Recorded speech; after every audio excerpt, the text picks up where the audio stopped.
네, 안녕하세요. 이세라 지니아가다입니다. 안병철 신부의 요한묵시록, 오늘은 그 5번째 시간입니다. 매 시간마다 이 묵시록의 새로운 모습들을 발견하고 있습니다. 그동안 요한묵시록이 비교적 자극적으로 해석되던 측면이 있어서 어떻게 보면 새로운 모습이라기보다는 진짜 모습을 발견하고 있다라고 이야기하는 게 더 맞을 것 같은데요. 이 4번의 강의를 들으면서 제가 기억에 남는 단어는 3가지가 있었습니다. 행복, 구원, 그리고 하느님의 사랑이었는데요.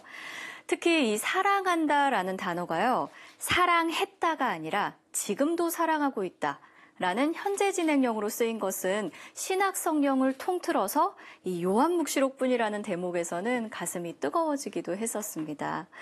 많은 분들이 묵시록 강의를 들으면서 이런 감정을 느낄 줄은 몰랐다라고 또 생각을 하실 것도 같습니다. 앞선 강의에서 우리는 요한묵시록의 핵심이 반드시 일어날 일들에 대한 계시라는 것을 알 수 있었습니다. 오늘은 묵시록의 저자 요한이 이 반드시 일어날 일들에 대한 계시를 받는 마치 영화의 한 장면 같은 그런 현장으로 들어가 보려고 합니다. 오늘도 우리를 요한묵시록의 세계로 안내해 주실 분이시죠. 안병철 베드로 신부님을 모셔보겠습니다. 안녕하세요, 신부님. 안녕하십니까. 네, 반갑습니다. 오늘도 그리고 귀한 시간을 내서 함께해 주신 우리 방청객 여러분들도 환영합니다. 반갑습니다. 네, 신부님의 시작 기도로 오늘 이 시간도 함께 열어보도록 하겠습니다. 예, 오늘 시작 기도는 다니엘서 7장 9절 이하의 내용이 되겠습니다. 성부와 성자와 성령의 이름으로 아멘. 내가 보고 있는데 마침내 옥자들이 놓이고 연로하신 분께서 자리에 앉으셨다. 그분의 옷은 눈처럼 희고 머리카락은 깨끗한 양털 같았다. 그분의 옥자는 불꽃 같고 옥자의 바퀴들은 타오르는 뿔 같았다. 불길이 강물처럼 뿜어나왔다. 그분 앞에서 터져나왔다. 그분을 시중드는 이가 100만이요 그분을 모시고 산 이가 억만이었다. 법정이 열리고 책들이 펴졌다. 그 뒤에 그 뿔이 떠들어대는 거만한 말소리 때문에 나는 그쪽을 보았다. 내가 보고 있는데 마침내 그 짐승이 살해되고 몸은 부서져 타는 불에 던져졌다. 그리고 나머지 짐승들은 통치권을 빼앗겼으나 생명은 얼마 동안 연장되었다. 내가 이렇게 밤의 환시 속에서 앞을 보고 있는데 사람의 아들 같은 이가 하늘의 구름을 타고 나타나 연로하신 분께 가자 그분 앞으로 인도되었다. 그에게 통치권과 영광과 나라가 주어져 모든 민족들과 나라들, 언어가 다른 모든 사람들이 그를 섬기게 되었다. 그의 통치는 영원한 통치로서 사라지지 않고 그의 나라는 멸망하지 않는다. 영광이 성부와 성자와 성령께 처음과 같이 이제와 항상 영원히 아멘. 성부와 성자와 성령의 이름으로 아멘. 예, 지난 시간까지 머릿말과 인사 부분에 대한 내용을 아주 상세하게 함께 살펴보았습니다. 이제 오늘서부터 볼 내용은 본격적으로 묵시록에 들어가는 내용이 되겠습니다. 물론 묵시적인 내용은 아닙니다만은 묵시록이 이렇게 시작되는구나라는 걸 보여주는 그런 내용으로서 환시를 본 요한이 자기의 소명이 무엇인지를 고백하는 그런 내용으로 시작되는 부분입니다. 먼저 시작하기 전에 1장 9절에서 16절까지의 내용을 한번 여러분 들으시고 또 화면에서 보시면서 오늘 공부한 내용을 다시 한번 숙지하시면 좋겠습니다. 여러분의 형제로서 예수님 안에서 여러분과 더불어 환난을 겪고 그분의 나라에 같이 참여하며 함께 인내하는 나 요한은 하느님의 말씀과 예수님에 대한 증언 때문에 파트모스라는 섬에서 지내고 있었습니다.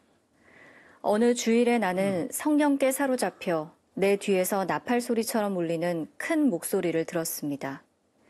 그 목소리가 이렇게 말하였습니다. 내가 보는 것을 책에 기록하여 7 교회, 곧 에페소, 스미르나, 페르가몬, 티아티라, 사르디스, 필라델피아, 라오디케이아에 보내라. 나는 나에게 말하는 것이 누구의 목소리인지 보려고 돌아섰습니다. 돌아서서 보니 황금 등잔대가 7개 있고 그 등잔대 한가운데에 사람의 아들 같은 분이 계셨습니다. 그분께서는 발까지 내려오는 긴 옷을 입고 가슴에는 금띠를 두르고 계셨습니다. 그분의 머리와 머리털은 흰 양털처럼 또 눈처럼 희고 그분의 눈은 불꽃 같았으며 발은 용광로에서 정련된 놋새 같고 목소리는 큰 물소리 같았습니다. 그리고 오른손에는 7뼈를 쥐고 계셨으며 입에서는 날카로운 쌍날칼이 나왔습니다. 또 그분의 얼굴은 한낮의 태양처럼 빛났습니다. 예, 들으시면서 시작 기도 때 다니엘서에서 들었던 내용과 유사하다는 비슷한 그런 내용이라는 것을 여러분 아마 생각을 하셨을 겁니다. 그 부분에 대해서 이제 한번 집중적으로 보겠습니다만은 우선 요한은 묵시록을 시작을 하면서 자신이 파트모스 섬에 있었다라는 구체적인 체험을 이야기하고 있습니다.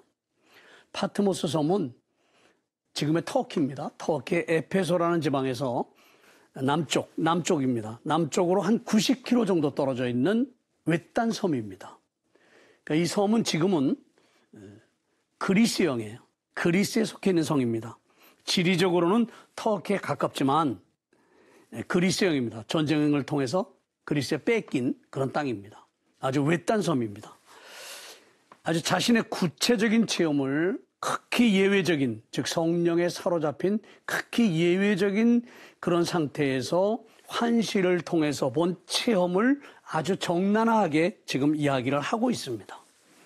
마치 자기의 체험을 보고서를 써서 이렇게 보내주듯 그런 형식을 취하면서 자기가 보는 환시의 내용을 아주 적나라하게 이야기를 하고 있습니다. 자기가 전해주는, 즉 요한이 전해주는 이 환시의 핵심적인 내용은 두말할 여지 없이 그리스도입니다. 사람과 같으니, 이 칠판에 썼습니다마는 사람의 아들과 같은 사람, 사람의 아들과 같으니 라고 묵시록에서 이야기하고 있습니다. 물론 공간복음서로 넘어오면 사람의 아들 같으니 아니라 사람의 아들이라고 지칭하고 있어요. 여기서는 사람의 아들 같으니, 왜냐하면 인격적으로 딱 이렇게 너와 나라는 관계에서 만난 것이 아니고 환시를 통해서 본 것이기 때문에 자기의 눈으로 봤을 때 환시 내용 속에서 보여진 그 존재가 마치 사람의 아들 같은 모습이었다라고 해서 그렇게 표현하고 있는 겁니다. 그런데 사람의 아들 같은 이라고 이렇게 설명을 하고 있지만 구체적으로 이 존재는 다름 아닌 그리스도입니다. 근데 그리스도도 어떤 그리스도냐? 대개 그리스도 하면 주님을 얘기하는 거거든요. 영광을 받으신 주님을 얘기하는 거예요. 그러니까 예수님이 그리스도라는 이름을 갖게 된 것은 부활을 통해서입니다. 영광을 받으신 분을 얘기하는 거예요. 그래서 이 크리스토스라는 말 자체가 기름 부음 받은이라는 뜻이거든요. 그러니까 하느님으로부터 영광을 받으신 분으로서 우리의 주님이 되셨다라고 해서 우리는 예수님을 그리스도요 우리의 주님이라고 고백을 하는 겁니다. 그런데 여기서 보면 그리스도이지만 어떤 그리스도냐? 죽임을 당한 어린 양의 모습을 한 그리스도입니다. 그러니까 그리스도라는 영광 이면에는 죽임을 당한 그분의 고통이 자리하고 있다는 것을 우리 전제하고 있는 거죠. 그 부분을 우리가 놓쳐서는 안 돼요. 그러니까 예수님의 생애를 이야기하고 주님으로서 예수님을 우리가 믿고 고백하지만 그분은 어떤 분이냐? 죽으시고 묻히시고 다시 사셔서 영광을 받으신 분이에요. 그러니까 최종적으로는 영광을 받으셔서 우리의 심판관, 세상의 심판관이 되셨지만 그 이전에는 십자가의 고통이 자리하고 있었다는 것을 잊어서는 안 됩니다.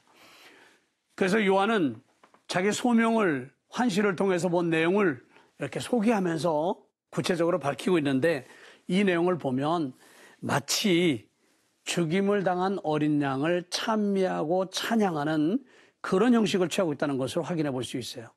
이제 다음 시간에 그 부분을 좀 더 구체적으로 이야기를 하겠습니다만은 우리가 들었던 내용들 시작 기도 때 다니엘서에서 들었던 내용과 유사하죠. 근데 굉장히 초자연적인 인물이에요. 자연적인 인물로는 우리가 상상할 수 없는 그런 모습으로 묘사되고 있잖아요. 그 한 부분 한 부분이 그리스도의 어떤 특성을 이야기하기 위한 것인지는 잠시 후에 설명을 드릴 것이고요. 표현 자체로만 보면 인간 세계에서는 우리가 볼 수 없는 부분들이잖아요. 굉장히 초자연적인 그런 모습을 하고 있는 분. 바로 그분은 부활하신 분으로서 주님으로서 교회 안에 살아계시면서 끊임없이 교회 안에서 역사하시는 분이다. 여기에 초점을 맞춰서 마치 그리스도론적 찬미가를 이렇게 부르는 것 같은 그런 모습으로 자기가 보는 환시의 내용을 이야기하고 있습니다.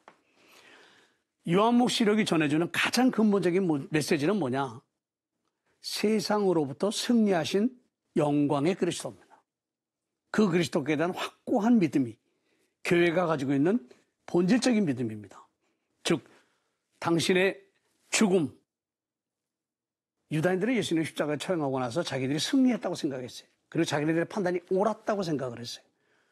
그분을 죽임으로써 모든 것은 끝났다고 생각을 했어요. 그러던 차에 사흘 만에 아버지께서는 당신의 외아들을 죽음으로부터 일으켜 세우셨어요. 일으켜 세우셨다는 것은 유다인들이 자기들이 옳다고 생각한 것이 옳지 않았음을 보여주는 구체적인 표지죠.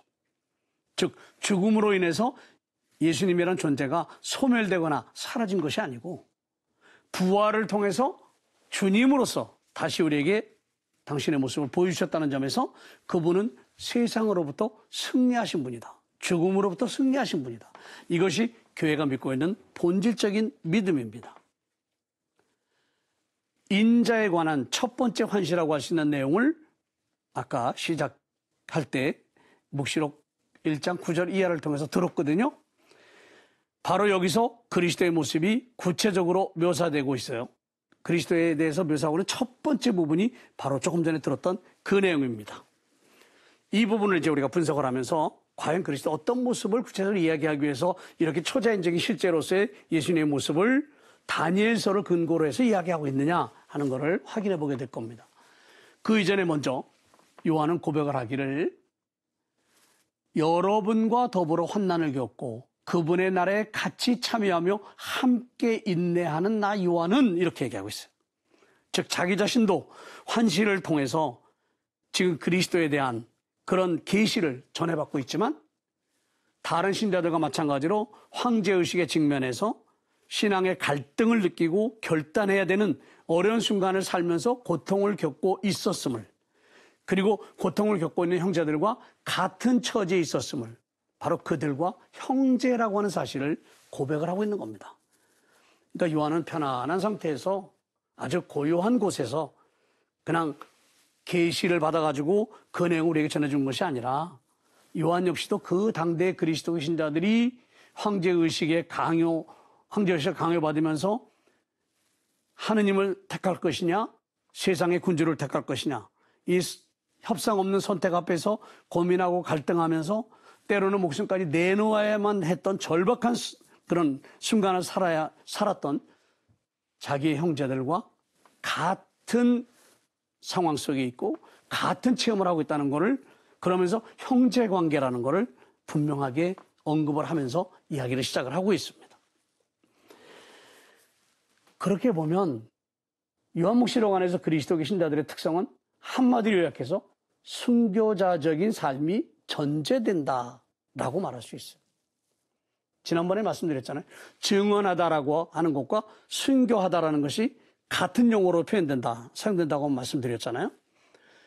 요한묵시록 안에서는 아주 그렇습니다. 요한묵시록 안에서는 진실한 증인이 되는 것은 자기의 목숨을 내놓을 때 이루어지고 실현되는 거예요. 왜 그러느냐 하면 황제의식을 거부하고 하느님을 섬기는 이런 선택 자체가 순교의 길로 가는 거잖아요. 군주를 버렸으니까 군주로부터 버림받는 겁니다. 그래서 순교의 길 갈 수밖에 없는 거예요.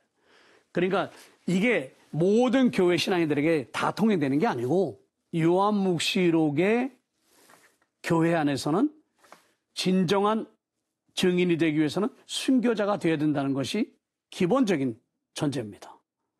그래서 요한묵시록에서 신앙의 특성은 올바른 믿음을 갖고 살아가기 위해서는 순교의 삶을 받아들여야 된다는 거죠. 이게 우리가 말은 순교라고 하지만, 쉽게 얘기하지만 목숨을 내놓는다는 거 쉽지 않습니다. 아주 쉽지 않아요. 누구든지 그 상황에 처하게 되면 생명에 대한 애착이라는 것이 더 강렬하게 자신을 감쌀 것이기 때문에 목숨을 내놓는다? 그건 정말 특별한 은총 아니면 어려운 것이 아닌가 싶습니다. 하느님께 대한 완전한 신뢰, 그리고 그 신뢰에 더해서 하느님의 은총이 합쳐질 때 가능할 수 있는 게 순교가 아닐까 싶을 정도로 순교라고 하는 것은 정말 인간에게서는 가장 큰 고통 중의 고통이죠, 사실은. 우리가 세상에 태어나면 반드시 죽을 텐데, 어느 때가는. 근데 그것이 아니고 자기에게 주어진 수명조차도 다 살지 못하고 목숨을 내놓아야 된다는 거는 특별한 목적이 있지 않는 한 불가능한 거잖아요. 그래서 요한묵시록에서의 신앙의 특성 중에 하나가 조금 전에 말씀드렸던 것처럼 순교의 삶을 동반하고 있다는 것. 그러니까 순교적인 의미가 굉장히 강하다는 거예요.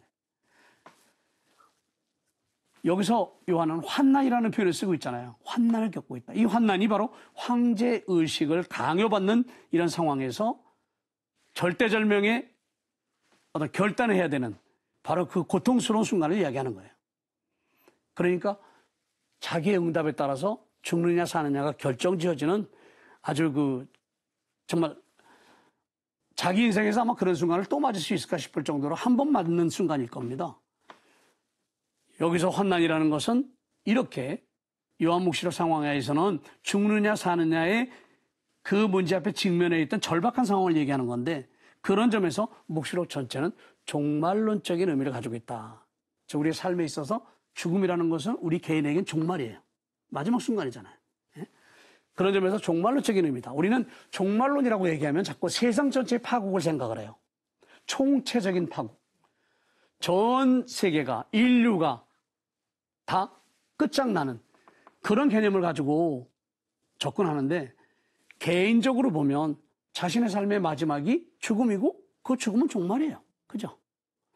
그러니까 신앙도 종말론적이라고 얘기하면 총체적인 어떤 보편적인 그런 종말만 생각하는데 그것이 아니에요. 각 개인의 신앙에 있어서도 종말론적인 상황은 매 순간 다가오는 거죠. 내가 어떤 선택을 하느냐에 따라서 종말론적인 순간은 나에게 생명의 길을 가져다 줄 수도 있고 또 죽음의 길을 가져다 줄 수 있어요. 이게 바로 종말론적인 상황을 얘기하는 겁니다. 이것이 묵시록에서는 아주 구체적으로 박해라는 상황과 맞물려 가고 있는 거예요. 그러니까 박해라는 상황과 종말론이 같이 가는 겁니다. 그렇기 때문에 묵시록의 메시지가 굉장히 날카롭고요. 굉장히 강렬합니다. 왜냐하면 삶과 죽음이라는 것은 우리에게 절대적인 것이기 때문에 그래요. 그러니까 가슴속 깊이 파고들 강렬한 그런 메시지일 수밖에 없는 게 묵시록의 상황이 박해의 상황과 맞물려 있기 때문에 그렇습니다. 환난과 나라와 인내라는 표현. 이것을 통해서 묵시록 저자는 그리스도께서 겪으신, 주님께서 겪으신 그런 십자가의 고통에 동참하기 위해서는 이런 환난의 시간들, 고통의 순간들, 이 모든 걸 온몸으로 받아들이고 살아야 된다는 거죠. 이게 참 어려운 부분입니다. 그냥 정신세계에서, 마음속에서 동참해야 되겠다? 이게 아니고 그리스도께서 겪으신 것처럼 십자가에 당신 몸을 내놓으시고 죽음의 길을 가신 것처럼 그 주님을 믿는 묵시록의 독자들은 황제의 의식을 강요받는 상황 속에서 흔들림 없이 단호하게 주님을 선택함으로써 주님처럼 목숨을 내놓는 순교의 길을 가야 된다는 거죠. 그래야만이 하느님께 충실한 신앙을 증언하는 것이고, 그런데 목숨을 내놓는 거 우리 삶에 있어 마지막이잖아요. 그걸로 다 끝난다고 한다면 누가 목숨을 내놓겠어요? 그리스도께서 십자가 위에서 당신 자신을 내놓으시고 죽으셨지만 그 순종하시는 모습을 보시고 아버지께서 그분을 죽음으로부터 일으켜 세우셔서 하느님 오른편에 앉으셨다. 영광을 받으시는 그리스도가 되게 하셨다. 그러면 그리스도처럼 우리가 죽음의 길을 간다면 그리스도 때문에, 주님 때문에, 그렇다면 하느님께서도 우리를 죽음으로부터 일으켜 세우실 것이고 그리고 영광을 주실 것이라는 이러한 미래에 대한 확신이 분명하게 주어져 있기 때문에, 또 그리스도께서 그런 모습을 보여주셨기 때문에 묵시록의 그리스도의 신자들은 박해를 두려워해서는 안 된다는 거죠. 그 환난을 기꺼이 받아들이고 당당하게 임해야 된다. 이것이 바로 신앙을 증거하고 증언하는 삶이고 그리스도의 영광에 참여하는 것이다라는 거죠. 그러면서 여기서 보면 어느 주일에 나는 성령께 사로잡혀 이렇게 이야기를 하고 있어요. 어느 주일, 주일이라는 표현을 쓰고 있어요. 주일이라는 것은 주님의 날이잖아요. 그러면 구약에서 보면 또 유다교에서 보면 대부분 그 주님의 날은 종말의 날. 그래서 종말의 날을 얘기할 때 구약에서는 굉장히 무서운 표현들을 많이 씁니다. 아주 두려운 표현들을 많이 씁니다. 우리를 두렵게 하는 표현들이 굉장히 많습니다. 하느님이 마치 세상을 한순간에 다 멸하실 것처럼 그렇게 환난을 한꺼번에 그냥 쏟아 부으실 것처럼 그렇게 두려움을 자극하는 표현들을 굉장히 많이 씁니다. 그러면서 야훼의 날, 주님의 날 이런 표현을 통해서 종말의 의미를 전달하고자 했어요. 예언자들은 그런 표현들을 많이 했어요. 왜냐하면 예언자들이 끊임없이 하느님의 메시지를 전달했지만 백성들은 그때마다 예언자의 목소리에 귀를 기울이기보다는 자신들의 욕구를 따랐고 자신들이 원하는 대로 살았고 자신들의 이념과 자신들의 어떤 신념에 따라 살았어요. 그러니까 예언자들의 목소리는 갈수록 강해질 수밖에 없었죠. 날카로워질 수밖에 없어요. 왜냐하면 사람들이 갈수록 말을 안 들으니까, 회개하지 않으니까. 그 중에서 특별히 아모스 예언자 같은 경우, 호세아 예언자 같은 경우, 이때 정치적인 상황과 맞물려 가면서 주님으로부터 등을 돌렸던 백성들에 대해서 강력한 메시지를 전달하기 때문에 그 메시지가 굉장히 날카롭습니다. 예언서 여러분들 다 읽어보셔서 아시겠지만 그 가운데서도 언어 표현으로 본다면 가장 그냥 강력하고 또 날카로운 그런 어떤 내용으로 되어 있는 용어들을 쓴 그런 예언서들은 조금 전에 말씀드린 아모스와 호세아 예언서입니다. 그래서 우리도 교회 안에서 보면 역사에서 보면 역사적으로 보면 민주화 운동을 한창 할 때 가톨릭 교회가 굉장히 선두에 섰었잖아요. 그때 신부님들이 가장 많이 인용했던 예언서의 내용이 어떤 거냐? 아모스하고 호세아입니다.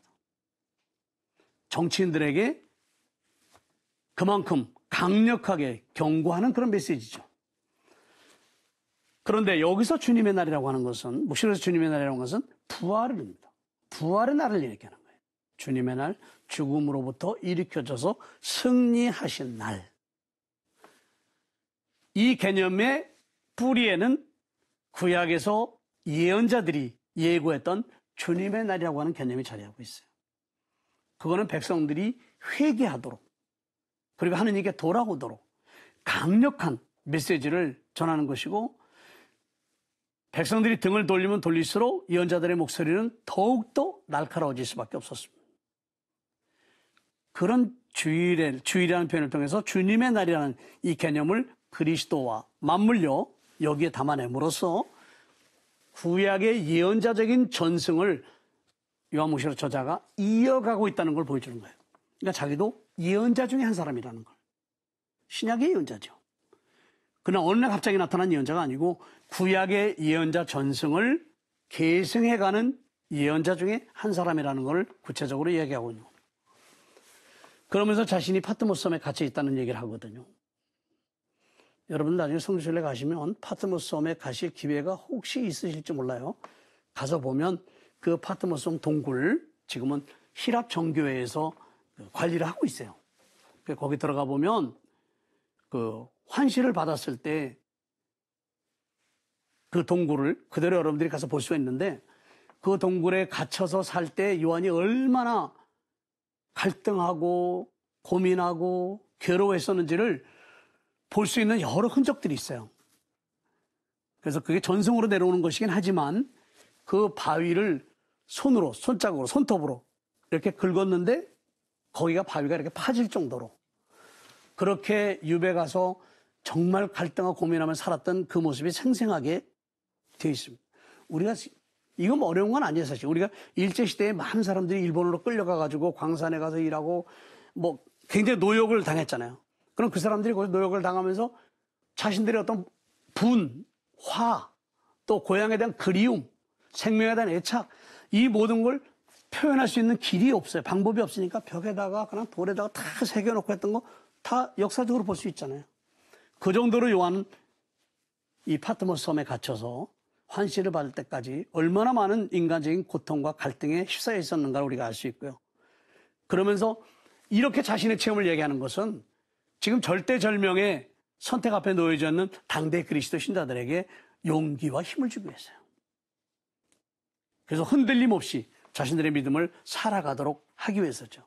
왜냐하면 요한이 왜 파트모스에 갇혔느냐? 자신이 설명하잖아요. 하느님의 말씀과 예수님에 대한 증언 때문에. 즉 자신의 신실한 신앙을 살아가기 위해서 그것 때문에 파트모스에 갇혔다라고 고백을 하고 있어요. 그럼 동시대 그리스도 신자는 누구냐? 황제의식 강요받으면서 선택해야 될 당위성을 현실로 받아들이고 있는 사람들이고 죽느냐 사느냐 결단을 내려야 되는 그런 처지에 있었던 사람들이잖아요. 그 사람들에게 나도 너희와 똑같은 처지에 있어. 그러나 내가 지금 파트모스에 있는 걸 괴로워하거나 힘들어하는 것이 아니라 오히려 이것이 스승이신 그리스도의 삶에 동참하는 것이고 그리스도를 닮는 것이고 그리스도를 증언하는 것이고 그리스도를 따르는 삶이다라는 걸 확인시켜 주는 겁니다.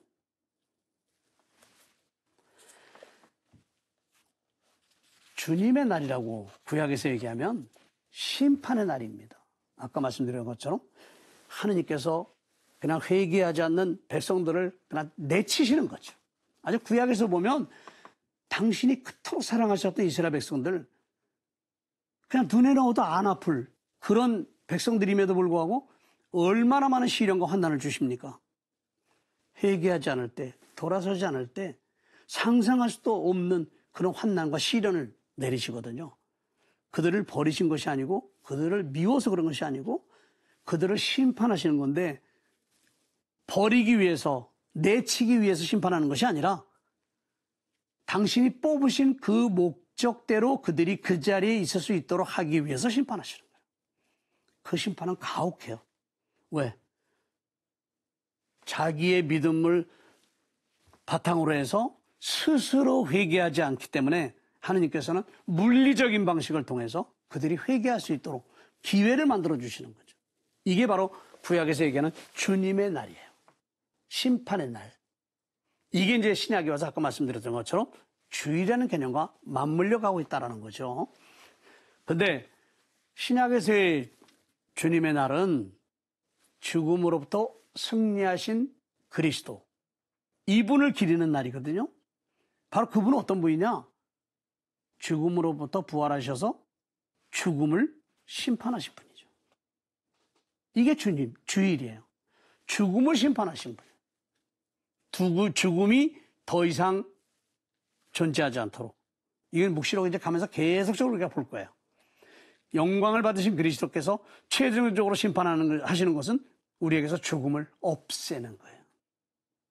죽음이 없으면 우리는 영원한 거잖아요. 영원히 사는 거예요. 이미 그리스도는 죽음으로부터 승리하심으로써 영원히 사시는 분이 되셨어요. 그렇다고 한다면 그분을 따르는 모든 신앙인들도 영원한 삶에 동참해야 되겠죠. 근데 아직 영원한 세계가 열리지 않았기 때문에 우리는 죽음이라는 한계적인 상황을 벗어날 수는 없어요. 그래서 우리가 물리적으로 겪어야 되는 죽음을 1차적인 죽음, 또 하느님을 배반함으로써 겪는 죽음을 2차적인 죽음, 이걸 이제 묵시록은 설명을 해, 나중에 뒷부분에 가서. 그래서 어쨌든 간에 주의라는 이 표현 안에서 우리가 먼저 인식해야 될 것은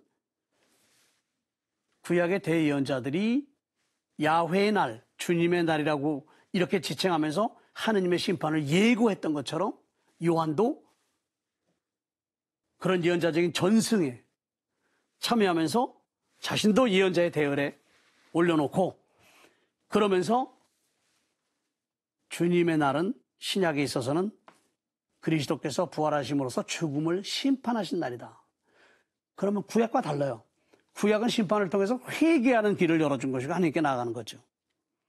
그런데 신약에서의 그리스도께서 심판하신 죽음의 소멸, 이거는 더 이상 우리를 괴롭히고 우리를 고통스럽게 할 것이 없는 거잖아요. 그럼 영원한 생명으로 가는 거예요. 이건 영원한 겁니다. 그러니까 그리스도의 죽음과 부활 안에서 하느님께서 계획하신 구원은 성취됐다라는 거죠. 즉 그리스도를 믿는 사람들에게서 구원은 이미 이 자리에 와 있는 거예요. 우리에게. 더 이상 또 다른 구원이 없어요. 다만 우리는 아직 역사가 완성되지 않았다는 점에서, 하느님의 나라가 완성되지 않았다는 점에서 직선적인, 직진하는 역사를 살아가야 되는 그런 인간들이에요. 그런 점에서 죽음을 향해서 갈 수밖에 없지만 죽음 너머에 있는 영원한 생명을 우리는 이미 지상에 살고 있다는 거죠.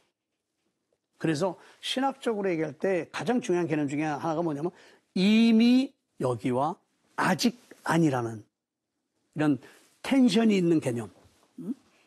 그러니까 이미 그리스도를 통해서 구원은 완성됐어요. 부활을 통해서 죽음을 없앴으니까요. 그럼 우리에겐 구원이 와 있는 거예요. 근데 우리는 아직도 나약한 인간 조건을 가지고 살아야 되고 죽음을 겪어야 돼요. 그런 점에서는 아직 아닌 거예요. 개인적인 건. 언젠가는 하느님께서 이걸 다 완성하실 거예요. 그러나 언제가 될지 우리는 몰라요. 근데 언제일지 모르지만 완성하실 그 구원은 그리스도를 통해서 이미 구현된 것이라는 거죠. 그러니까 우리가 훗날 하나님 나라에서 누리게 될 영광은 지금 이미 누리고 있는 것과 다르지 않다는 거죠. 그러니까 보통 할머니들 이렇게 만나면 묵주기도 참 많이 하셔요. 다른 기도도 많이 하시고. 그래서 왜 그렇게 기도 많이 하시냐 그러면 이제 세상도 이만큼 살았으면 이제 천당 가려고. 천당 가기 위해서. 일리 있는 얘기입니다. 그러나 한편 생각해 보면 그분들이 그토록 바라는 천당에서의 삶이라는 것은 이미 신앙 안에서 그분이 살고 있는 삶하고 전혀 다르지 않아요. 그러니까 우리가 가서 만나게 될 세상의 심판자이신 주님 그리스도 그분은 우리와 똑같이 세상 안에 살고 죽음을 겪으신 분이잖아요. 근데 그분이 죽음을 없애주신 분이야. 그래서 하느님의 구원 계획을 성취하신 분. 우리는 그분을 믿고 살아간 사람들이니까 이미 구원이 우리에게 와 있다는 것을 인지하면서 살아갈 필요가 있다는 거죠. 그러니까 묵시를 공부하면서 우리가 어느 것보다도 우리 자신이 얼마나 행복한 처지에 있는 사람들인가. 구약 시대는 그런 게 없었어요. 구약 시대에는 주님의 날이라고 해서 예언자들의 목소리를 통해서 강력한 메시지를 선포하고 때로는 협박죄의 언어 표현을 해가면서 두려움을 야기시키고 때로는 고통까지 안겨주면서 하느님을 섬기는 그 삶에 충실하도록 그렇게 하느님께서는 개입하셨거든요. 근데 신약 공동체에서는 우리는 누구냐? 주님이라고 우리가 고백하는 그리스도, 그분이 우리와 똑같은 삶을 사셨고 그런데 그분이 우리의 마지막 순간에 우리가 겪어야 될 가장 큰 고통인 죽음을 없애주셨고 그래서 하나님 나라의 문을 우리에게 열어주셨다는 이런 신앙을 살아가고 있다는 점에서 신약 공동체 신자들이 얼마나 행복한 처지에 있는가 이 묵시록 들으면서 공부하면서 그런 부분들을 한번 챙겨볼 필요가 있지 않을까 싶습니다. 자, 이제 본격적으로 요한이 본 환시의 내용을 이제 어떻게 요한이 설명하고 있는지 한번 보겠습니다. 1장 10절에서 어느 주일에 나는 성령께 사로잡혀 내 뒤에서 나팔 소리처럼 울리는 큰 목소리. 저기 있죠? 내 뒤에서 나팔 소리처럼 울리는 큰 목소리. 묵시록 안에는 뭐뭐처럼이라는 표현이 굉장히 많이 나와요. 왜냐하면 환시잖아요. 실체를 지금 보고 있는 게 아니라 환시를 보기 때문에 내가 봤을 때 내 경험의 영역에서 저거는 이것 비슷하다. 이것이 아닐까 해서 처럼이라는 표현을 쓰는 거예요. 그래서 여기 보면 내 뒤에서 나팔 소리처럼 들리는 큰 목소리라고 했어요. 구약에서는 흔히 예언자들이 하느님의 메시지를 전할 때는 나는 보았다 또는 들었다 이렇게 표현해요. 그러니까 여기도 보면 들었다라는 표현을 쓰고 있잖아요. 그러니까 요한도 예언자 중에 한 사람이라는 걸 분명하게 알 수 있어요. 그러면서 환시라는 형태 또는 꿈이라는 형태 이런 걸 통해서 보니까 뭐뭐처럼 내 체험 영역에서 인지할 수 있는 그런 것으로 상상을 하게 되고 또 자기가 본 것을 제대로 다 설명하지 못할 때는 어떤 이미지나 이런 걸 사용할 수밖에 없어요. 여러분들 마음속에 있는 감정을 누구한테 표현하고자 할 때 언어로 다 못할 때가 있잖아요. 그럴 때 뭘로 표현하겠어요? 그러니까 시인들은 시적인 표현을 쓸 것이고 소설가는 소설가대로 아주 멋진 문장을 가지고 표현할 것이고 우리는 또 우리 나름대로 표현 방식을 갖겠죠. 그러면 어머니가 자기 애를 낳고 그 신생아들, 어린 꼬마이들 얼마나 사랑스럽겠어요. 근데 애는 말을 못해요. 그리고 표현도 안 되고. 그럼 엄마가 표현한다고 해서 애가 알아들으시냐? 못 알아들어요. 그러니까 뭐 가슴에 품고 또 볼에다가 징그도 하고 이렇게 직접적으로 표현을 통해서 자기 감정을 표현하는 이것도 하나의 이미지잖아요. 예? 표현 방식이라고요. 그러니까 묵시록에서도 이런 표현 방식이 굉장히 많이 나와요. 그런데 여기에는 원칙이 있어요. 내가 그냥 아무렇게나 하고서 이건 이런 의미야 라고 얘기할 수 없는 거예요. 내가 어떤 이미지를 쓰거나 어떤 표현을 하면 통상적으로 통용되는 거지 그 바탕 위에서 그 의미를 전달하는 거지. 예를 들어 내가 사랑하는 사람한테 장미를 준다면 이해를 해요. 국화를 주면 뭐라고 그랬어요? 아니잖아요. 통상적으로 인식의 토대 위에서 이미지도 의미를 갖는 거예요.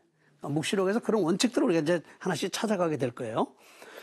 그러다 보니까 묵시록에 나와 있는 내용을 글자 그대로 해석해서는 안 된다는 거죠. 글자 그대로. 응? 그러니까 볼이 사과처럼 밝았다.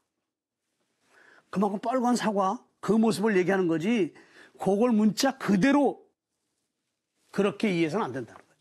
뭔가를 설명하고 표현하기 위한 도구예요. 이게 문자예요. 상징이고. 그러니까 묵시록에서 표현하고 있는 거는 환시를 통해서 지금 메시지를 받아가지고 전달하는 것이기 때문에 더더군다나 환시를 받은 요한조차도 표현할 길이 없어가지고 뭐처럼 이렇게 표현하고 있는데 그거를 글로 쓴 이거를 글자 그대로 문자 그대로 해석해서는 절대로 안 된다는 거죠.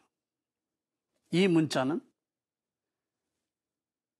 계시의 내용을 전달하는 하나의 수단일 뿐입니다.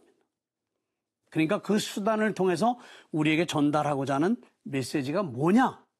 여기에 우리가 관심을 가져야 돼요. 그러려니까 묵시록을 읽기 위해서는 다양한 형태의 원칙들을 우리가 좀 알아야 된다는 거죠.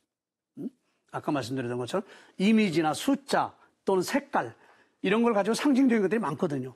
그 상징적으로 통용되는 것의 보편적 의미가 뭐냐 하는 원칙들을 알고 묵시록을 접해야 되는데 그런 부분들은 점차적으로 우리가 앞으로 보면서 하게 될 거예요. 자, 나팔 소리처럼 울리는 큰 목소리. 요새 악기하는 사람들이 제일 참 많아졌어요. 그래 일찍 은퇴들 하니까 뭔가 나름대로 자기 걸 해야 되겠다 해서 음악을 하는 사람들이 많은데 참 음악 소질이 없는 사람들도 음악은 꼭 한 번씩 해보더라고요. 응?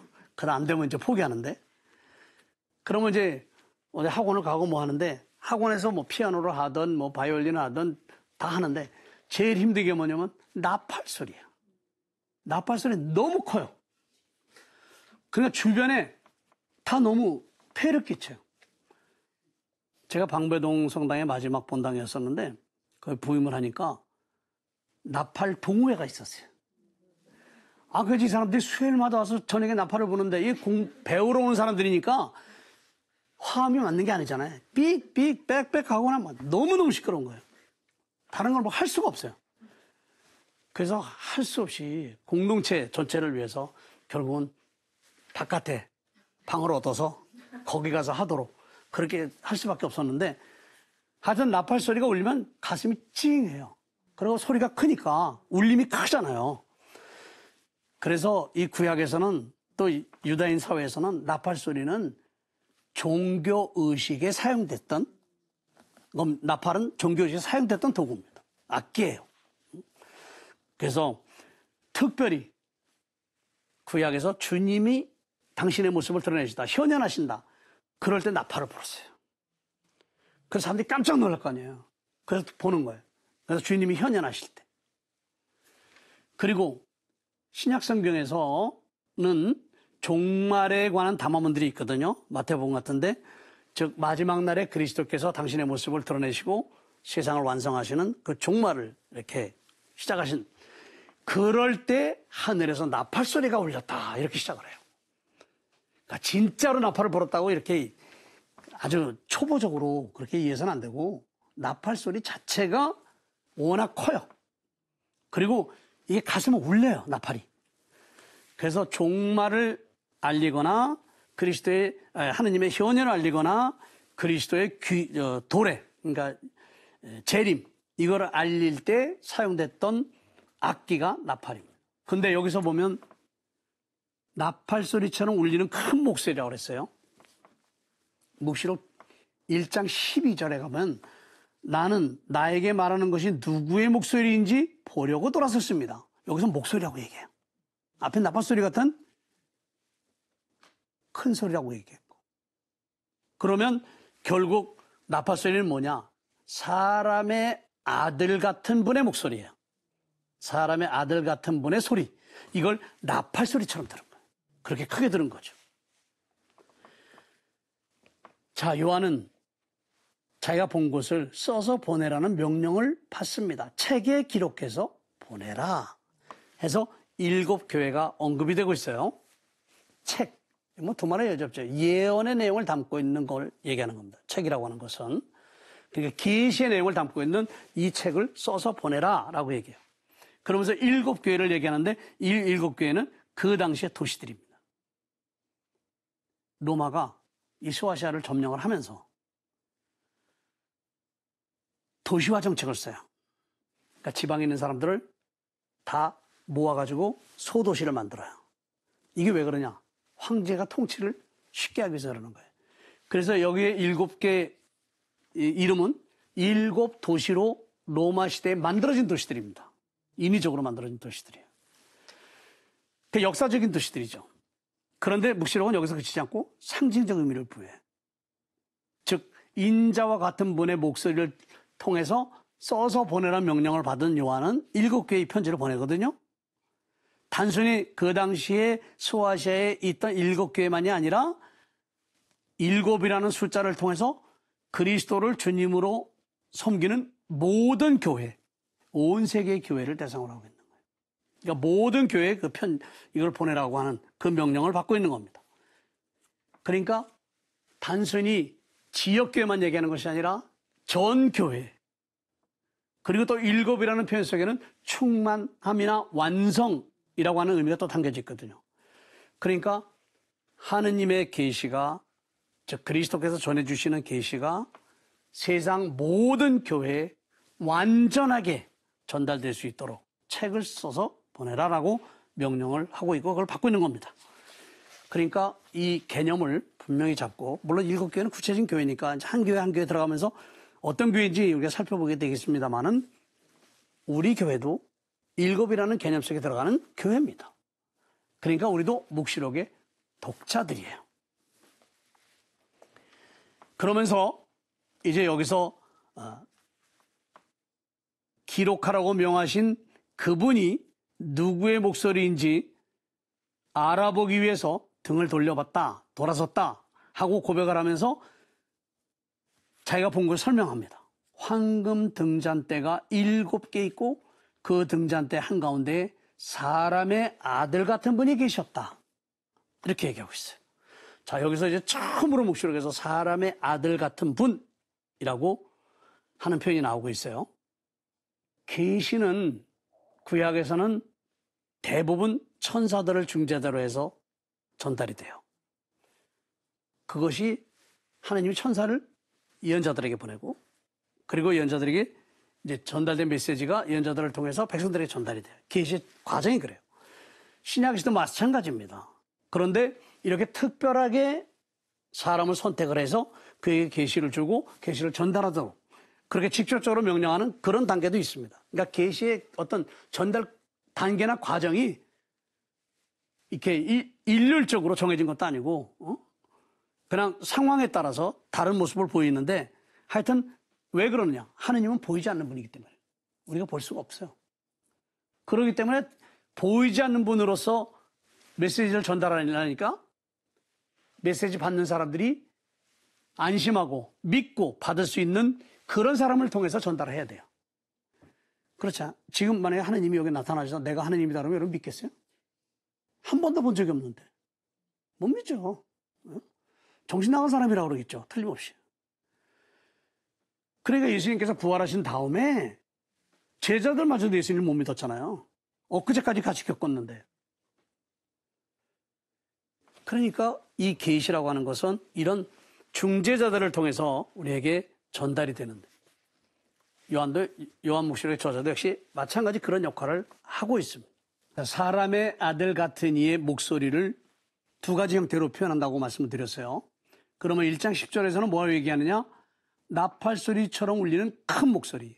1장 15절에서는 큰 물소리로 표현하고 있어요. 두 군데 다 큰이라는 표현이 들어가고 있어요. 그런데 구약에서는 큰이라는 표현을 쓸 때는 천사들의 목소리를 지칭할 때 써요. 그렇다고 본다면 1장 10절에서 나팔소리처럼 울리는 큰 목소리, 자기 요한 뒤에서 들리는 소리였거든요. 이걸 들었어요. 여기서는 뒤에서 들었으니까 이거는 천사들의 목소리를 전제로 한 그런 표현 방식으로서 구약의 계시 단계, 구약 성경적인 계시의 단계가 첫 번째고요. 그 다음에 큰 목소리, 인자와 같은 분이라고 하는 것이 이제 여기서 보면, 자, 저기서 뭐라 그랬어요? 내 뒤에서 나팔 소리처럼 울리는 큰 목소리. 요것이 나온 다음에 그 뒤에 이어서 여기서 등잔대 한가운데 사람의 아들 같은 분이라는 표현이 나와요. 그리고 나서 15절에 가서 큰 목소리 같은 표현이 나와요. 그러니까 큰이라는 표현 가운데에 사람의 아들 같은 분이라는 들어가 있어요. 그러니까 앞에 부분은 천사의 목소리처럼 구약의 계시적인 단계. 두 번째는 바로 그리스도의 사람의 아들 같은 이의 목소리. 즉 사람의 아들 같은 분의 목소리로서의 큰 물 같은 소리. 이렇게 계시의 직접적인 단계. 왜냐하면 요한이 지금 직접적으로 사실 계시를 받고 있는 거예요. 근데 그거를 표현할 길이 없어서 뭐뭐처럼이라고 하는 것뿐이에요. 자, 그러니까 계시의 두 단계는 결국은 뭔 얘기냐면 구약과 신약이 분리될 수 있는 게 아니에요. 같이 가는 거예요. 구약이 있고 그 흐름 속에서 신약으로 넘어오는 겁니다. 그러면서 신약에서 완성이 되는 거예요. 바로 계시의 단계도 구약의 천사들을 통해서 주어진 계시의 단계가 이제 하느님의 아드님이신 그리스도가 직접적으로 우리에게 전해준 계시의 단계를 접어들면서 계시가 이제 완성의 단계에 들어가게 되는 겁니다. 바로 이와 같은 계시가 큰이라는 형용어를 통해서 표현된다는 것은 모든 민족들이 들을 수 있도록, 모든 사람이 들을 수 있도록 그렇게 계시의 성격을 규정하는 겁니다. 나중에 이제 또 우리가 계시의 보편적인 성격에 대해서 구체적으로 설명할 수 있는 기회가 있겠습니다만은 이 큰이라는 형용어가 표현하는 것은 바로 아까 제가 잠깐 말씀드렸지만 트럼펫을 불면요 그 근처만 들리는 것이 아니라 아주 멀리까지 들려요. 그래서 제가 방배동에 있을 때도 성당에도 시끄러웠지만 주변 사람들이 막 뭐라 그래요. 다 들리니까. 그것도 무슨 아주 좋은 음악도 아니고 그냥 삑삑 빼빼빼 이제 막 배우는 그 음도 안 맞는 근데도 소리는 굉장히 커요. 즉 큰 목소리라는 표현을 통해서 요한이 전해야 될 메시지는 보편적 성격을 띠고 있는 것으로서 모든 민족에게 전달돼야 되는 그런 메시지라는 것을 분명하게 하고 있다는 걸 우선 오늘까지 여러분들이 좀 분명하게 인지하면 좋겠고요. 그 다음에 인자와 같은 분, 계시의 원천에 계신 그리스도잖아요. 그분을 어떻게 묘사하고 있나, 어떻게 환시를 통해서 봤나 하는 부분은 다음 시간에 이어서 계속 하겠습니다. 네, 신부님 오늘 강의 감사드립니다. 오늘도 저희를 묵시록의 세계로 한 걸음 더 안내해 주신 신부님께 큰 박수 부탁드리겠습니다. 네, 오늘은 그 요한이 계시를 받았던 바로 그 순간에 대한 증언부터 한번 시작을 해봤습니다. 여러분 혹시 그런 질문 한번 해본 적 없으세요? 묵시록은 묵시록인데 요한 묵시록이잖아요. 왜 요한이었을까? 그 많은 중재자들 중에서 왜 요한이었을까? 저는 한 번씩 그런 게 좀 궁금했었는데 오늘 강의를 통해서 그 물음에 대한 답이 조금은 얻어진 것 같습니다. 일단 신부님께서 말씀하셨던 것처럼 당시에는 정말 비유적인 표현이 아니라 목숨을 걸고 믿음을 지켜야 했던 시대였잖아요. 그런 어떤 어려운 그 동시대의 상황을 함께 살고 있었던 중재자가 바로 요한이었던 것이고 그 어려운 고난의 상황에서 예라고 대답할 수 있는 용기를 가진 사람이 요한이었기 때문이 아니었을까라는 생각을 또 해봤습니다. 매 순간 나를 부르는 이 그분의 목소리에 우리는 얼마나 용기 있게 예라고 대답하면서 살고 있는지 생각하게 되는 그런 시간이었습니다.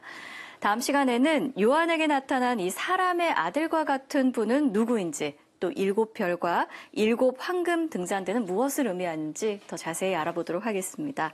그럼 신부님의 마침 기도로 오늘 이 시간 마쳐보도록 하겠습니다. 예, 마침 기도 함께 하겠습니다. 성부와 성자와 성령의 이름으로. 아멘. 묵시록 저자인 요한이 박해의 참혹한 고통을 견뎌내면서도 주님께서 전하라 명하신 계시를 세상을 향해 전할 수 있었던 것은 세상으로부터 승리하신 주님께 대한 확고하고도 흔들림 없는 믿음을 갖고 있었기 때문임을 우리는 잘 압니다. 우리는 오늘 요한의 신앙적 증언을 통해 주님이 어떤 분이신지를 다시금 되새길 수 있었습니다. 영광을 받으신 주님께서는 세상 임금들의 지배자가 되셨고 보편적인 심판관으로서 하느님 오른편에 좌정하고 계신 분으로 세상 모든 가치의 기준점이 되셨습니다. 주님께서 그러한 분이 되신 것은 아버지 하나님을 생명 바쳐 증언하셨기 때문이었음을 잊지 말아야 한다는 것을 다시금 깨우치게 됩니다. 하느님이시면서도 모든 것을 내려놓으시고 오로지 세상에 대한 아버지 하느님의 사랑을 온몸으로 증언해 주셨기에 우리는 하느님이 어떤 분이신지를 알게 되었고 믿게 되었습니다. 주님, 하느님을 알고 세상의 심판관이 되신 주님을 믿을 수 있도록 저희를 불러주신 사랑 넘치신 손길에 감사를 드립니다. 이제는 우리가 세상을 향해 주님을 증언하고 주님의 사랑을 나누어 주어 주님이 어떤 분이신지를 세상 사람들로 하여금 알게 해야 할 때입니다. 묵시록 저자인 요한이 그러하였고 당대의 순교자들이 그러했던 것처럼 저희도 담대하게 주님을 증언하는 삶을 살아갈 수 있도록, 그리하여 저희도 주님의 참다운 사제로 세상에서 주님을 찬양하며 살아가는 행복한 당신의 자녀가 될 수 있도록 세상 끝날까지 함께 하시겠다 하신 언약의 말씀에 희망을 두고 매일매일을 활기차게 살아가고자 다시금 결심하오니 주님, 저희의 다짐이 실천으로 옮겨질 수 있도록 은총의 손길을 나누어 주시옵소서. 영광과 찬미를 받아 마땅하신 우리 주 예수 그리스도의 이름으로 비나이다. 아멘. 성부와 성자와 성령의 이름으로 아멘. 고맙습니다.